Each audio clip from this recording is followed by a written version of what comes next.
Greetings, this is Captain Rex, and you're watching Star Wars Nut 77, home of the Star Wars memorabilia reviews.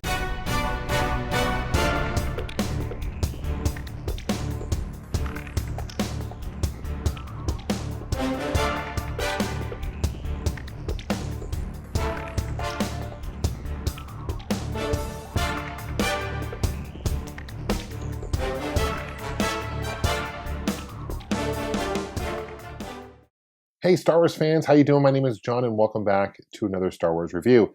This episode I'll be reviewing a couple electronic LCD games. These are obviously based on Star Wars. In my right hand I have Star Wars, then my left hand I have The Empire Strikes Back. There was a Return of the Jedi also released by this company. It's called Micro Games of America. Now I spotted these when I was in Omaha, Nebraska last week. It's a really cool comic store. In fact, probably one of the best comic stores I've been to, to be honest with you. It's called Krypton Comics. I certainly recommend you guys check it out if you have an opportunity, if you're in the area, because they have a ton of Star Wars stuff. It's amazing. A lot of vintage stuff. It was really cool. I was certainly in heaven when I went in there. But I spotted these, and what stood out about these particular games, and I paid $25 a piece on these, are that the fact they came in box. I remember these games when they came out, and these came out in 1991, early 90s. They usually came in like a plastic shell, and you'd have to cut it open with scissors, whatnot. These come in boxes. I'm not quite sure why that's the case. I'm not sure if these were actually European ones releases or whatnot. I don't know, to be honest with you. I mean, it's all in English, so I'm assuming this might be maybe the earlier versions of the game. But basically, if you guys don't know, these LCD games are very similar to the Tiger Electronic game that came out in the 90s. You know, the Nintendo Game & Watch. These were really popular. Handheld gaming was obviously popular in the early 90s. Links a lot to Nintendo Game Boy that came out in 1988. But these are a good and less expensive option because they require very few batteries. In fact, these hold 2 AA batteries, although actually they'll run off of 1 battery, believe it or not, which is kind of interesting. But there's compartments for 2. I'm not quite sure how long they last, to be honest with you. But what's weird about these games are I don't see any on and off switch for these. They kind of stay on, they go into sleep mode. So I'm assuming that the batteries last quite a bit. But here's Star Wars, and another thing that's kind of cool about these games is they came out in 1981, which kind of, I think, is kind of a dark time for Star Wars collecting, because basically between 1988 and 1995, leading up to the new Power of the Force 2 figures, the collecting for Star Wars was hard. There weren't a lot of great toys out there. You can get the bendables. You guys remember those bendable Star Wars action figures?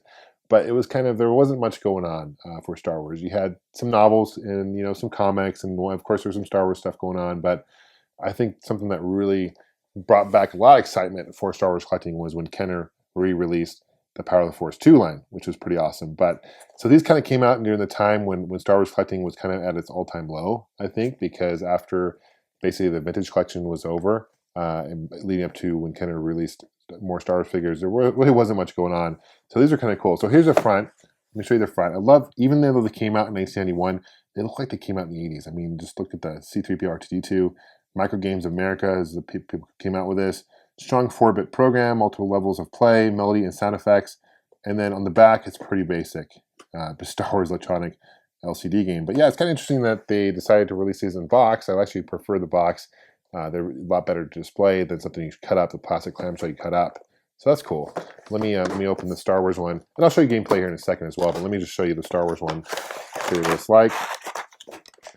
It comes in a tray, plastic tray, and it comes with instructions on how to play. You can register this product if you like. These are where the battery goes in the back. And here it is. So it looks like you have an up-down directional pad, and you have your attack and your start, your different modes, your different sounds. You can put a mute and imagine as well. And it's very, very lightweight, actually. Very, very lightweight. I wouldn't say it's cheap, but it's lightweight, certainly lightweight. I'm not quite sure how much these actually retailed for back in the day. Let me show you The Empire Strikes Back.